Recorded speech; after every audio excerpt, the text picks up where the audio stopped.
Hola, ¿qué tal? Bienvenidos nuevamente juntos para desarrollar la clase número 20 de este seminario teórico de la Cátedra de Psicología de la Personalidad. Vamos hoy a abordar algunos temas que ya en parte hemos visto, es una suerte de resumen o repaso acerca de los estilos de intervenciones y las actuaciones en la entrevista. Algo ya hemos adelantado en relación a técnicas y situaciones que se dan durante la entrevista en general y particularmente la entrevista de trabajo social. Vamos a ver las técnicas de apoyo, técnicas de influencia directa, las llamadas técnicas de, comillas, ventilación. Ya hemos mencionado esto en una clase anterior. Técnicas llamadas reflexivas, la pregunta como técnica, preguntas lineales, circulares, estratégicas, reflexivas. Veamos sucintamente cada una de ellas, y el silencio como técnica también. Después les voy a comentar algunos puntos sobre dinámica que se da durante la entrevista, lo que podríamos llamar procesos psicológicos que están involucrados en el proceso de la entrevista. Por ejemplo, la resistencia para hablar, la postura corporal. Esto tiene que ver con el tema de la observación que vamos a desarrollar la clase próxima. Lo que se llama fijación discursiva a hechos banales o detención en una etapa de su vida. A veces eso puede generar resistencia, son puntos resistenciales a desarrollar algún tema en particular. Aburrimiento, olvido de algunos temas o encuentros que se han pactado, por ejemplo. El concepto de acting out o pasar al acto, en lugar de formular una determinada reflexión o pensamiento, en lugar de poner en palabras, actuar, digamos, para evitar hablar de determinado tema. Y luego van a encontrar, esto no lo vamos a desarrollar porque ya en parte lo hemos visto en otros encuentros, pero sí está incluido desde una perspectiva de un autor que también en algún punto quizá en los prácticos lo hayan comentado, que es Rodríguez Sutil, sobre tácticas o técnicas, preferimos decir técnicas, durante la entrevista directiva. Ustedes lo van a encontrar en el PDF que también se adjunta a este vídeo, entrevistas con tácticas directivas,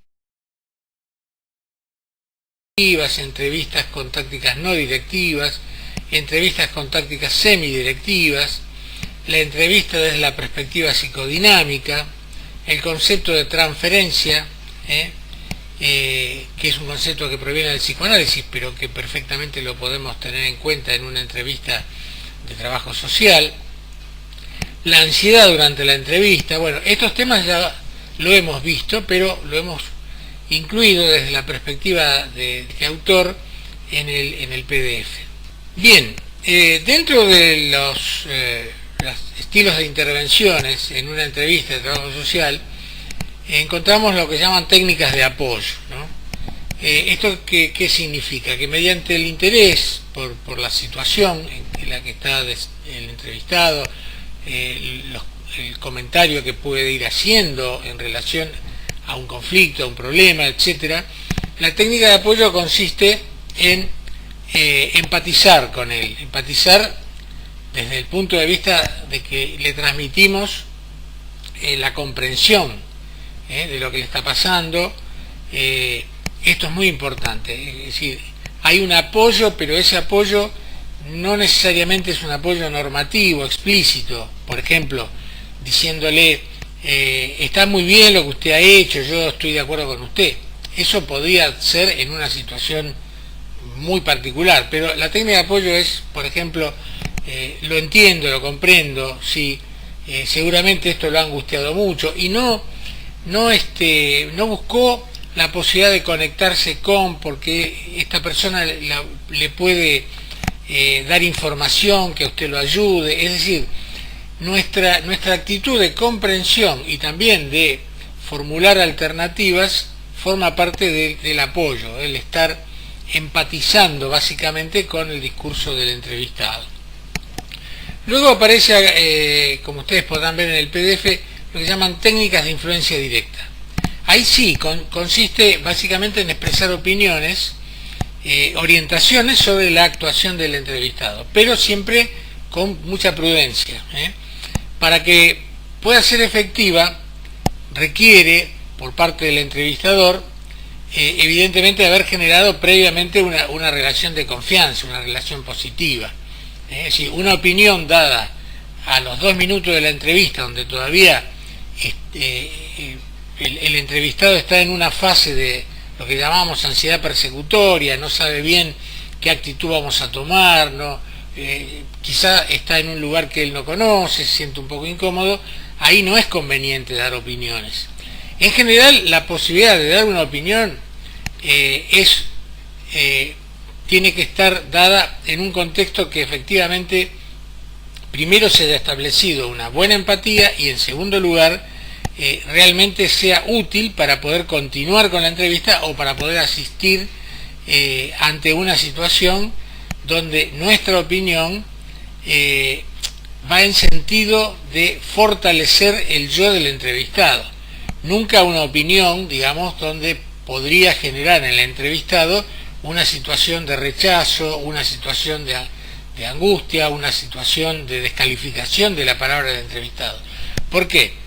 Estamos hablando de una entrevista de trabajo social, no estamos hablando de una entrevista profunda dentro del ámbito de la psicoterapia, por ejemplo, donde podemos recurrir a intervenciones de ciertas características porque estamos en otro marco. Esta es una entrevista de trabajo social, entonces las opiniones tienen que ser siempre opiniones en un determinado marco que nos permita permanecer en nuestro rol de trabajador social, el rol del trabajador social, y no salirse de ese rol de trabajador social.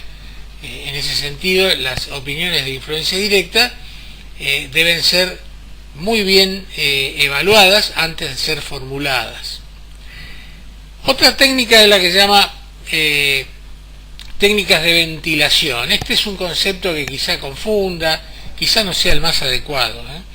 Esto simplemente cuando podríamos llamarlo técnicas de facilitación de la expresión de emociones, donde la expresión de sentimientos o emociones están trabadas y de pronto uno puede influir diciendo es evidente que usted está muy angustiado y de alguna manera creo que le da vergüenza, por ahí veo que está a punto de llorar y no quiere hacerlo. Bueno, ¿cuál es el problema? Si está emocionado, llorar es una expresión absolutamente natural. Es decir, facilitar la posibilidad de que se expresen las emociones. Esto es lo que se conoce como técnicas de ventilación. Luego están las técnicas reflexivas, que bueno, en todo caso también apuntan a dar determinadas perspectivas que ayuden a que ciertas certezas que pueden ser inciertas, angustiantes para el entrevistado, digamos, tomen un camino de reflexión, donde de pronto el entrevistado está contando una determinada situación, donde él impulsivamente hizo tal cosa, pero le salió mal, entonces lo sancionaron en el trabajo y uno le dice, ahora bien, veo que cada vez que usted hace tal cosa, reacciona yendo a ese lugar. ¿No probó haciendo tal o tal cosa? ¿Y por qué le parece que si no era un tema directamente suyo, usted reaccionó de esa manera? Es decir, son preguntas que apuntan a que el entrevistado reflexione sobre sus acciones. Siempre hay que evitar la intervención normativa, sancionadora directa o crítica directa, No, ¿cómo usted va a hacer eso? Es evidente que lo que usted hace lo perjudica, etc. ¿Por qué? Porque esas expresiones de sentencia, de censura, evidentemente generan un rechazo por parte del entrevistado y una discontinuidad en la posibilidad de que siga hablando sobre sus propias cosas. Por supuesto que cada una de estas técnicas van a variar en función del objetivo de la entrevista, porque una cosa es un objetivo de tipo asistencial o de orientación, otra cosa es una entrevista de trabajo, o donde uno tiene que hacer un relevamiento para ver las condiciones de vida, donde el objetivo es recabar información y no tanto asesorar desde el punto de vista de promover salud, promover vínculos sociales, promover higiene, etcétera, etcétera.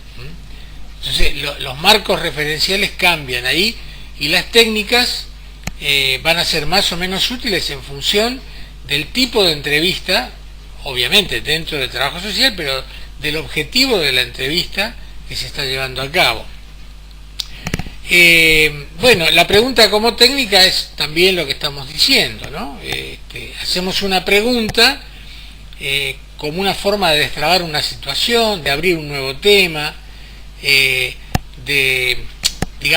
sacar a luz algo que tiende como a evitarse. Entonces la pregunta de alguna manera apunta a que el entrevistado tenga que abordar ese tema.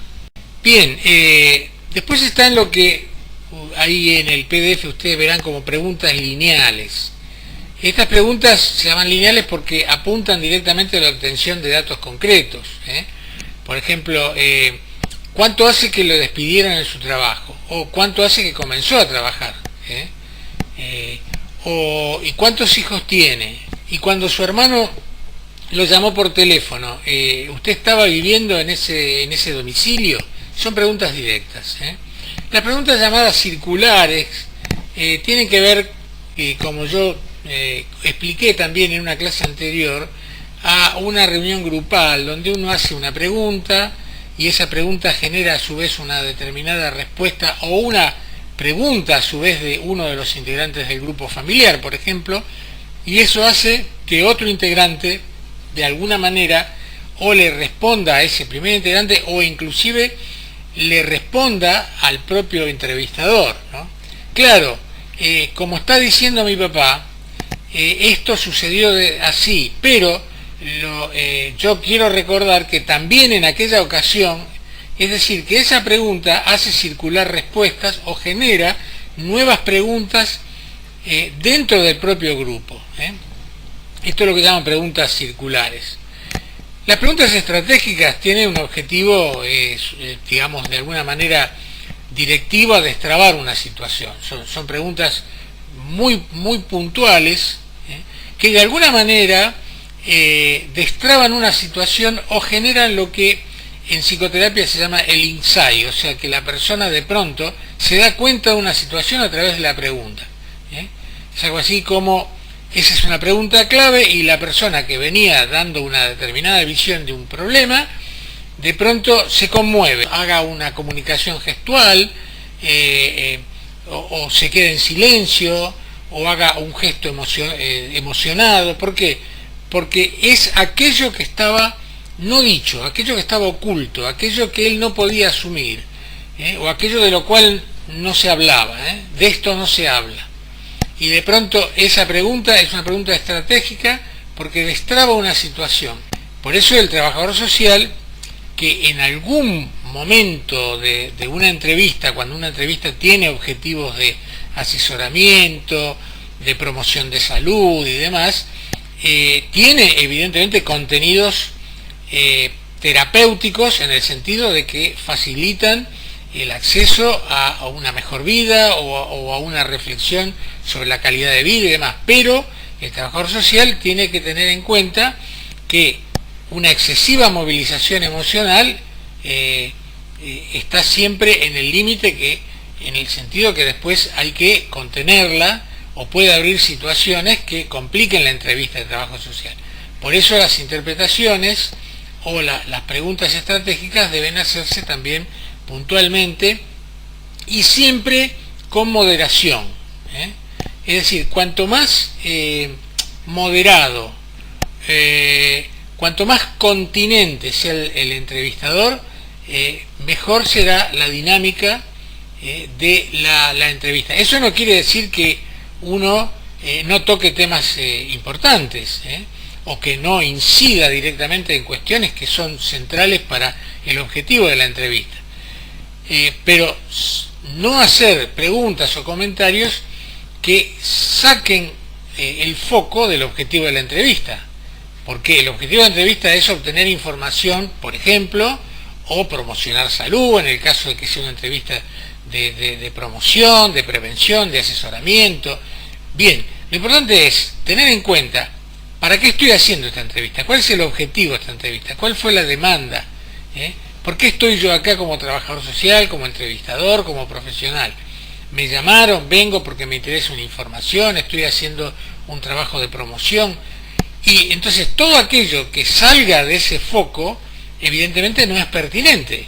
Por más buena intención que haya, puede ser maravilloso el objetivo, pero corresponde a otro tipo de entrevista o a otro momento. El mismo trabajador social puede hacerlo en otro momento, con otro objetivo, en otra entrevista. Bien, el silencio como técnica, bueno, lo hemos hablado también en otra oportunidad, y también he dicho, creo recordar, que les dije que cuidado con el silencio, es decir, el silencio está bien en un momento dado cuando facilita que la otra persona siga hablando, reflexione. Si la otra persona está en silencio, que ese silencio no transmita ansiedad demostrativa de parte del entrevistador, ¿no? Algo así como que finalmente el entrevistador no se banca el silencio del entrevistado y diga, bueno, y hable el entrevistador. No, respetemos el silencio dentro de ciertas lógicas. Se va a quedar media hora en silencio el entrevistado. Ahora, cuidado también frente a una situación de mucha angustia por parte del entrevistado, uno quedarse mucho tiempo en silencio, porque eso puede ser persecutorio. Entonces, si uno demuestra que eso que él dijo puede ser considerado como no tan grave o en última instancia no pasa nada, en el sentido de que yo lo banco, también vamos a hablar así en términos cotidianos, en el sentido de que yo no lo censuro, no me angustio, sino que le transmito tranquilidad, le transmito contención, continencia, eso es importante. Entonces, si hay mucho tiempo de silencio, yo también guardo silencio hasta el punto en que si él no retoma, yo puedo intervenir, por ejemplo, diciéndole, qué importante esto, ¿no? Creo que es muy importante y muy positivo esto que usted acaba de decir, que quizá no lo dijo antes a ninguna otra persona. Creo que es muy valiente de su parte poder contarlo, es interesante lo que usted cuenta. Es decir, yo estoy diciendo, lo acompaño en esta catarsis, en el caso que sea un comentario catártico, un poner afuera, un compartir con el otro.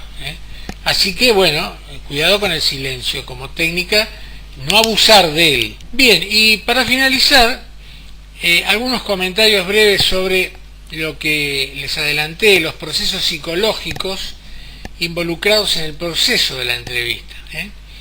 Esto vale tanto para entrevistador como entrevistado, porque los procesos psicológicos generan realimentación, pero lo importante es que el entrevistador conozca esto y entienda lo que puede estar pasando y también lo que le puede estar pasando a él, ¿no? Ya hemos hablado muchas veces del tema de la transferencia, la contratransferencia. Una de las cosas bastante frecuentes depende de la personalidad del entrevistado. Por ejemplo, para citar una clasificación de Lee Ricón, es suspicaz y desconfiado, atemorizado y huidizo, ¿no? Distante, en la resistencia a hablar. Esto puede ser porque él no pidió la entrevista tuvo que hacerla por una cuestión que finalmente no le quedaba opción que dar una entrevista por una situación social o lo que fuera, o puede ser que sea un tema que lo angustie mucho. Entonces, esta resistencia a hablar por lo general, bueno, genera tensión entre la relación entrevistado-entrevistado. ¿Cómo destrabarla? Bueno, acá aparecen actitudes muy vinculadas al tema de lo que llamábamos recién el silencio, ¿no? Pero acá quizá convenga algún tipo de interpretación después de un tiempo, ¿no? de un tiempo lógico, si la persona permanece en silencio. Es decir, bueno, es evidente que, por ejemplo, esta situación que es nueva para usted, es una situación por ahí que lo incomoda, bueno, prefiere que le haga alguna pregunta porque veo que por lo general por ahí hablar de ciertos temas, bueno, lo pone un poco incómodo. A mí en realidad el objetivo que me interesaría sería saber acerca de, por qué, etcétera. Es decir, acá viene bien algún comentario, pero no es un comentario por la ansiedad del entrevistador. Es un comentario que destraba la posibilidad de la resistencia a hablar. Por supuesto, no cabe acá hacer interpretaciones, lo que se llaman interpretaciones en psicoterapias, por ejemplo, o en el campo del psicoanálisis. No cabe hacer interpretaciones. ¿Por qué? Porque eso es vivido como una agresión. Es decir, si uno dice lo que sucede, supongamos, ¿no? Estamos haciendo simplemente una caricatura, lo que sucede es que usted se resiste a hablar porque está actuando igual que cuando era niño con su padre. Vamos a decir esto como una caricatura absoluta. Bueno, esto es absolutamente impertinente, improcedente, formaría parte de lo que se llama la interpretación salvaje, etcétera, etcétera. Es decir, no valen las interpretaciones de ese tipo.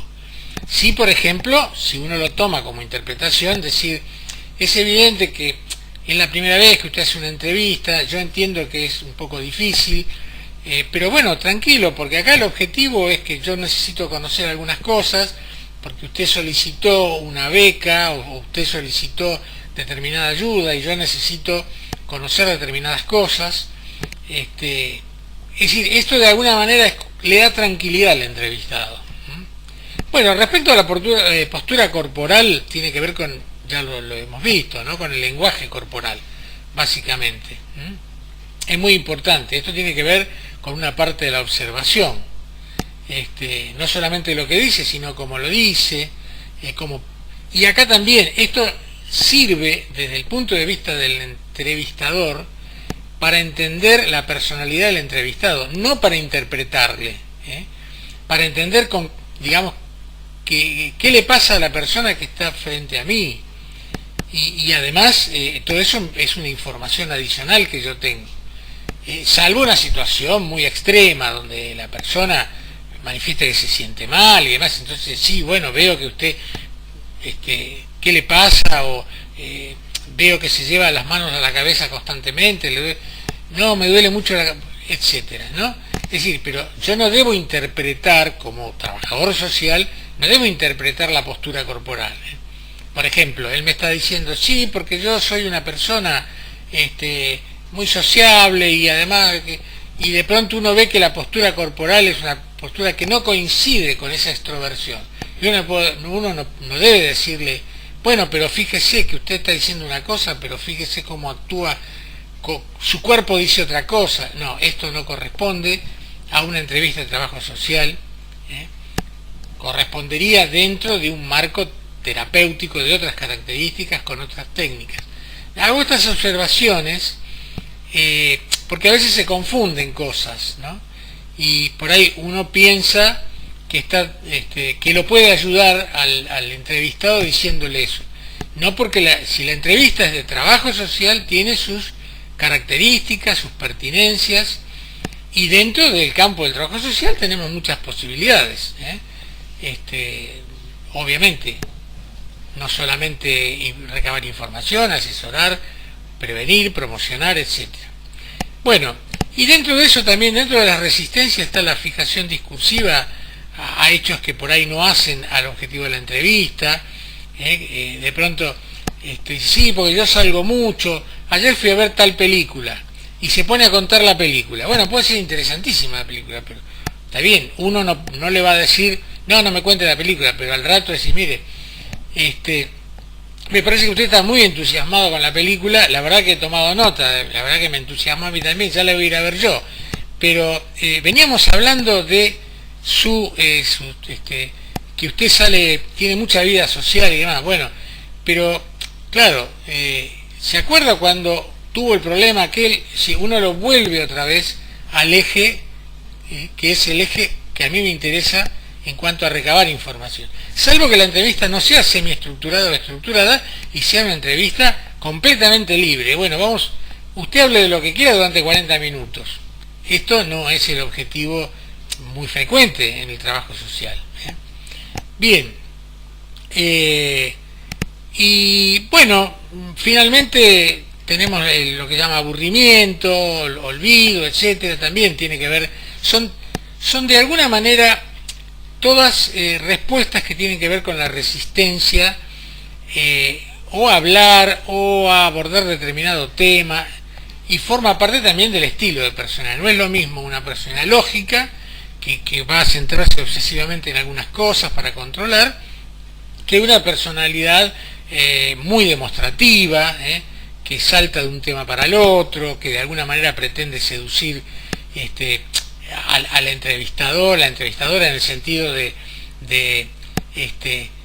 caerle bien, o de llevarla para el terreno que el entrevistado le encanta, y no hablar de cosas que quizá no quiere hablar. Bueno, y el acting out es el concepto muy propio de las terapias, las psicoterapias, que se podría traducir como pasar al acto, ¿no?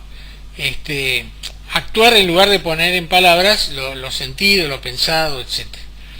Entonces, de pronto, para dar un ejemplo arquetípico, ¿no? ¿Cómo manifiesto yo mi resistencia a iniciar una entrevista? Y bueno, de pronto llegando 20 minutos más tarde, pongo en acto. ¿Y qué pasó que llegó tarde? Sí, usted sabe que me olvidé que tenía la entrevista. Este es un típico acting out. Bueno, ahí también sabemos, bueno, puede ser que se haya olvidado, pero siempre hay alguna causa. Y si 2 veces pasa lo mismo, tiene un significado. Ahora, también acá, vuelvo a insistir, no se trata de andar interpretando por la vida y decir, lo que pasa es que usted llegó tarde porque tiene resistencia, etcétera, etcétera. Esto no, uno sabe que es por eso. A lo sumo puede haber un comentario,